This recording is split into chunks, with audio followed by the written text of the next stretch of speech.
أعوذ بالله من الشيطان الرجيم فمن أظلم ممن كذب على الله وكذب بالصدق إذ جاءه أليس في جهنم مثوى للكافرين۔ اس آیت مبارکہ سے 24ویں پارے کا آغاز ہوتا ہے۔ گزشتہ پارے کے آخر میں قرآن پاک کے متعلق بیان آیا تھا کہ قرآن اللہ کی وہ کتاب ہے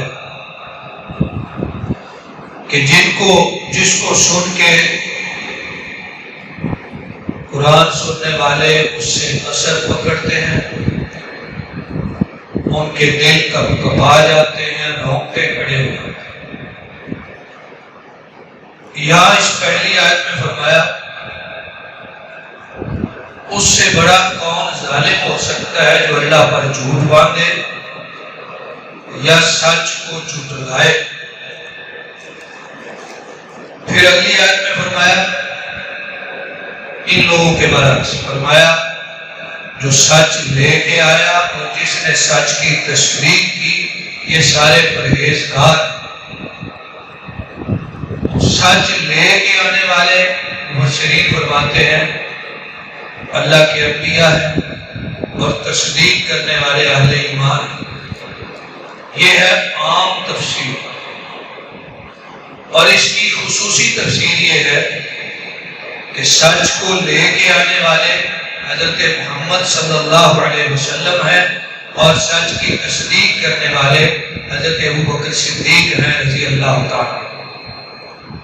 فرمایا یہ سارے پرہیزگار ہیں۔ اگلی آیات میں اللہ تبارک و تعالیٰ نے ایک حقیقت بیان فرمائی۔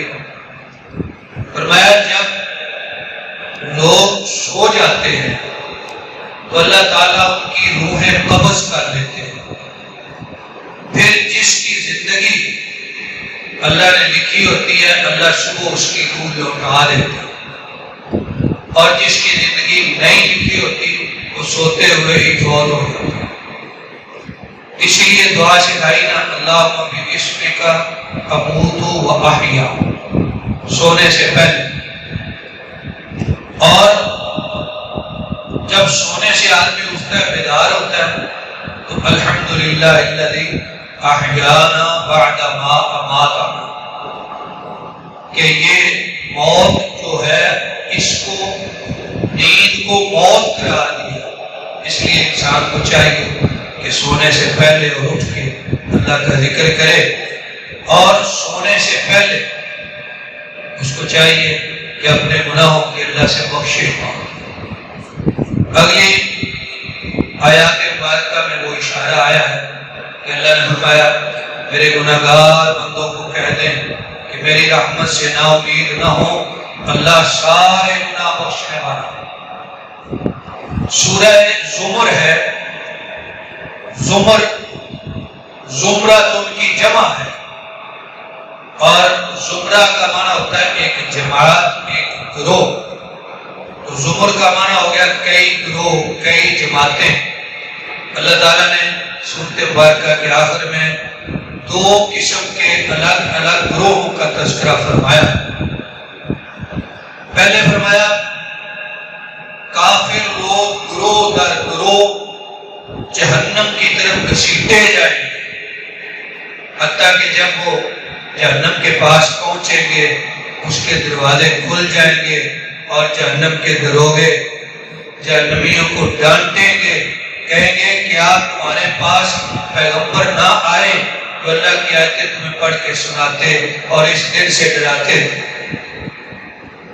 اس کے برعکس فرمایا جنتی بھی گروہ در گروہ جنت کی طرف چلائے جائیں گے، حتیٰ کہ جب وہاں پہنچیں گے جنت کے دروازے کھل جائیں گے، اور جنت کے دربان فرشتے کہیں گے جنت میں آنے والوں تمہیں سلام ہو کہ تم دنیا میں اچھے رہے، نیک عمل کرتے رہے، آج جنت میں داخل ہو جاؤ اور یہاں تم نے ہمیشہ رہنا۔ تو اس طرح دو قسم کے گروہوں کا اللہ تعالیٰ نے یہاں پہ تذکرہ کیا. تو گروہوں کے نام پہ سورت ہے سورہ زمر. پہلے جہنمی گروہوں کا ذکر آیا، پھر جنتی گروہوں کا ذکر آیا. دعا فرمائیے اللہ ہمیں بھی جنتی گروہوں میں شامل فرمائے، آمین. اس کے بعد سورت ہے المؤمن. پیچھے ایک سورت گزری تھی 18ویں پارے میں، المؤمنون. مومنون جمع ہے. اللہ تعالیٰ نے مومنوں کی صفات ذکر فرمائی. یہ ہے المؤمن، یہ واحد ہے، ایک مومن. یہ کون ایک مومن ہے جس کے تذکرے میں پوری سورت نازل کر دی گئی ہے؟ اس مومن کی شان کیا ہے؟ اللہ تعالیٰ نے اس سورت مبارکہ میں ذکر فرمایا. آگے اس کا اشارہ آتا ہے. شروع میں اللہ تبارک و تعالیٰ نے فرمایا کہ تمہارے پروردگار کی جو توحید ہے، اسی کی دعوت تمام انبیاء نے، اور اللہ کو پکارو، اس کے لیے دین کو خالص کر کے پکارو. عبادت اللہ کے لیے خالص کرو. وہ اللہ جو درجات کو بلند کرنے والا ہے، وہ اللہ جو عرش والا ہے، اور وہ اللہ جو اپنے حکم سے جس پہ چاہے رحمت نازل کرتا ہے. اس اللہ سے ڈرو اور خالص اسی کی بات کرو. فرمایا یہ منکرین رسالت کیا زمین میں نہ چلے کہ چل کے دیکھتے کہ جھٹلانے والوں کا انجام کیا ہوا. پھر اللہ تعالیٰ نے کچھ انجام جھٹلانے والوں کے ذکر کیے، اور یہاں پہ تذکرہ آ گیا اس مومن کا جس کے نام پہ یہ صورت ہے مومن. جیسا کہ پہلے ایک دن کے بیان میں گزارش کی گئی کہ دو قومیں تھیں. ایک حضرت موسیٰ کی قوم، انہیں بنی اسرائیل بھی کہا جاتا تھا اور سبتی بھی کہا جاتا تھا. دوسرے فرعون کے ساتھی جنہیں قبطی کہا جاتا تھا. اب حضرت موسیٰ کی جو قوم تھی بنی اسرائیل، ان میں سے تو لوگ ایمان لائے، حضرت موسیٰ کے پیروکار ہوئے، لیکن ایک بندہ فرعون کے ساتھیوں میں سے مومن ہو گیا. اس مومن کے نام پہ یہ صورت ہے مومن. ایک دن مشورہ کر رہے تھے فرعون کے دربار میں کہ حضرت موسیٰ کو قتل کر دیا جائے، تو وہ بندہ کھڑا ہو گیا. قرآن کہتا ہے قال رجل المؤمن من آل فرعون یکتم ایمانہ. وہ اپنے دل میں ایمان چھپاتا تھا، اس نے پہلے کبھی اظہار نہیں کیا تھا، لیکن اس دن بول پڑا. کہنے لگا کیا تم ایک بندے کو صرف اس وجہ سے قتل کرنا چاہتے ہو کہ وہ کہتا ہے میرا رب اللہ ہے؟ پھر کہا کہ اگر وہ جھوٹا ہے تو اس کے جھوٹ کا وبال اس پر ہے، اور اگر وہ سچا ہے تو جو وہ تم سے عذاب کے وعدے کرتا ہے وہ عذاب تم پہ آ کے رہے گا. پھر کہنے لگا اے میری قوم، تمہیں جو بادشاہی ملی ہے نا یہ عارضی ہے، اصل بادشاہی اللہ کی ہے. پھر کہا میری قوم اگر اللہ کا عذاب آ جائے تو ہمیں کون بچائے گا؟ پھر کہا میری قوم اس طرح عذاب نہ آ جائے جیسے قوم نوح پہ آیا، قوم سمود پہ آیا اور قوم عاد پہ آیا. پھر کہا میری قوم کیوں تم اللہ کے نبی کی فرما برداری نہیں کرتے؟ لہذا قوم فرعون میں سے، آل فرعون میں سے یہ جو بندہ مومن ہوا ہے، اللہ تعالیٰ نے اس کا آغاز اور اس کا بیان یہاں بڑی تفصیل سے ذکر فرمایا. پھر اللہ نے یہاں پہ فرعون کے ساتھیوں کا انجام ذکر کر دیا. فرمایا انجام کیا ہوا کہ النار یورزون علیہا غدوا وعشیا. اللہ کی گرفت میں آ گئے، پکڑے گئے، غرق کر دیے گئے، صبح و شام ان پر آگ کا عذاب پیش کیا جاتا ہے. اب یہ بات تو معروف ہے، آپ نے سنی ہوگی کہ فرعون کو کسی زمین نے قبول نہیں کیا، بلکہ اس کی لاش مصر کے عجائب گھر میں پڑی ہے. جس زمین میں دفن کرتے زمین اسے باہر پھینک. قرآن کہتا ہے کہ اس کو عذاب دیا جا رہا ہے، صبح و شام آگ کا عذاب. لہذا اس سے یہ بات ثابت ہوتی ہے کہ عالم دنیا اور ہے، عالم برزخ اور ہے۔ جب کوئی بندہ فوت ہو جاتا ہے، دنیا سے چلا جاتا ہے، اس کا نظام اور ہو جاتا ہے، ہمارا نظام اور ہو جاتا ہے، اگرچہ وہ ہمارے سامنے بھی پڑا۔ اس کی مثال یہ ہے، ہمارے پیارے رسول صلی اللہ علیہ وسلم فرماتے ہیں کہ جب تم کسی میت کو دفن کرنے کے لیے لے جا رہے ہوتے ہو، اگر وہ نیک ہے تو اوپر سے آواز دیتا ہے کہ مجھے جلدی لے جاؤ، اور اگر برا ہے تو وہ چیخ چیخ کے کہتا ہے ہائے افسوس، تم مجھے کہاں لے جا رہے ہیں؟ فرمایا اس کی آواز سوائے جنوں اور انسانوں کے سارے سنتے ہیں۔ لہذا جو انسان فوت ہو جاتا ہے، چاہے وہ ہمارے سامنے پڑا ہوا ہو، اس کی زندگی اور ہے، ہماری زندگی اور ہے۔ اس سے یہ بات بھی ثابت ہوتی ہے کہ عذاب قبر برحق ہے، اور اللہ تعالیٰ جہاں چاہے اس پہ قادر ہے۔ اب کئی لوگ اس پہ طرح طرح کے سوال اٹھاتے ہیں کہ جن کی قبر ہی نہیں بنتی، جو حادثے میں مر گئے، جنہیں جانور کھا گئے، جنہیں آگ میں جلا دیا گیا، دریاؤں میں ڈوب گئے، ان کی کسی نے قبر نہیں بنائی، تو ان کو عذاب قبر کیسے ہوتا ہے؟ بات یہ اللہ فرماتے ہیں ثم اماتہ فاقبرہ، انسان کو اللہ مارتا ہے اور اللہ اس کی قبر بناتا ہے۔ ایک قبر وہ ہے جو ہم بناتے ہیں، ایک وہ ہے جو اللہ کے علم و ارادے میں ہے، لہذا وہ قبر ہر ایک کی ہے، کسی کی موت کسی طرح بھی واقعہ ہوئی ہو۔ لہذا اس آیت مبارکہ سے یہ بات بھی ثابت ہوئی کہ عذاب قبر برا۔ اگلی آیت میں فرمایا تمہارے رب کا حکم ہے کہ مجھے پکارو، میں تمہاری دعا کو قبول کروں، رب کا وعدہ۔ لہذا اللہ تبارک و تعالیٰ سے دعا کرنی چاہیے، خاص طور پہ رمضان شریف کا یہ مہینہ اپنے اختتام کی طرف جا رہا ہے، اور اس کی یہ جو طاقت راتیں ہیں، یہ عبادت کی راتیں ہیں اور دعا کی راتیں ہیں، ان میں زیادہ سے زیادہ نیکی اور خیر کے اعمال میں شرکت کرنی چاہیے۔ سورہ المومن کے بعد تھوڑا سا حصہ سورہ حامیم سجدہ کا، یہ بھی ایک مکی صورت ہے۔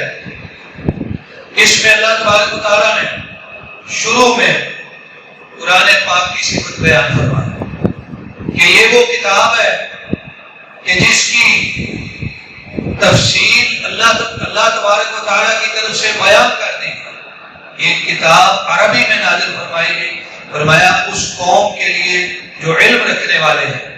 فرمایا کافر لوگ حاضرہ مذاق کہتے ہیں جی ہمارے دل پردے میں ہیں اور ہمارے کانوں میں روئی ہے، ہماری آنکھوں کے آگے پردہ ہے، لہذا یہ قرآن جو کچھ ہمیں کہتا ہے، یہ نبی جو کچھ ہمیں کہتا ہے، نہ ہمیں سنائی دیتا ہے نہ ہمیں دکھائی دیتا ہے۔ قرآن فرماتا ہے کہ یہ انکار قرآن اور انکار نبوت کے راستے، لہذا ان کے ساتھ کسی طرح کا سلوک آخرت میں ہوگا۔ وہ یہ اللہ فرماتے ہیں جب قیامت والے دن یہ سامنے آئیں گے، ان سے سوالات ہوں گے تو یہ طرح طرح کے جھوٹ گھڑیں گے۔ اللہ فرماتے ہیں پھر ہم ان کی زبان بند کر دیں گے، ان کے منہ پہ مور لگا دیں گے، پھر ان کے کان بولیں گے، ان کی آنکھیں بولیں گی، ان کے جسم کے چمڑے بولیں گے اور بول بول کے بتائیں گے کہ کیا کرتے رہے۔ یہ اپنے چمڑے کو کہیں گے اور اعضائے جسمانی کو کہ آج تم کیسے بول رہے ہو۔ وہ کہیں گے ہمیں اس اللہ نے بلایا جس اللہ نے ہر ایک کو بولنا سکھایا۔ لہذا اللہ کی قدرت ہے۔ تو سورۃ مبارکہ کے آخر میں اللہ تبارک و تعالیٰ نے اس بات کا تذکرہ فرمایا کہ جو لوگ کافروں کی تکلیفوں کی پرواہ نہیں کرتے، اللہ کے دین پہ قائم رہتے ہیں، اللہ کی طرف سے فرشتے اترتے ہیں اور انہیں کہتے ہیں نہ خوف کرو نہ غم کرو، حق پہ ڈٹے رہو اور اس جنت کی خوشخبری لے لو جس جنت کا تم سے وعدہ کیا جاتا ہے۔ لہذا اہل ایمان نے بڑی بڑی تکلیفوں کا سامنا کیا، لیکن دین حق سے نہ پیچھے ہٹے نہ ڈگمگائے۔ مفسرین فرماتے ہیں کہ جب کفار تکلیفیں دیتے ہیں اس وقت فرشتے بشارتیں لے کے سامنے آتے ہیں اور انہیں ان تکلیفوں کا احساس نہیں ہوتا۔ اس میں حضرت آسیہ جو فرعون کی بیوی تھی، ان کی جو شہادت ہے وہ واقعہ بھی یہاں دلیل ہے، اور اس طرح کے کئی واقعات ہیں صحابہ کرام رضوان اللہ علیہ مجمعین کے بھی. جیسا کہ قرآن کریم نے اس سورت کے شروع میں فرمایا کہ یہ قرآن ہم نے عربی میں اتارا سمجھنے والے لوگوں کے لیے، سورت مبارکہ کے آخر میں بھی وہی مضمون دہرایا گیا.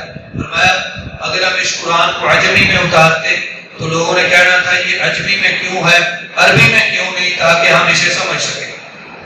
فرمایا ہم نے اس کو عربی میں اتارا ہے اور واضح عربی میں اتارا ہے جس کے سمجھنے میں کوئی دشواری نہیں ہے. جو منکر ہیں وہ بلا وجہ انکار کر رہے ہیں. تو ان آیات مبارکہ کے ساتھ ہی 24ویں پارے کا اختتام ہوا. آئندہ گفتگو انشاءاللہ 25ویں پارے سے آئے گی.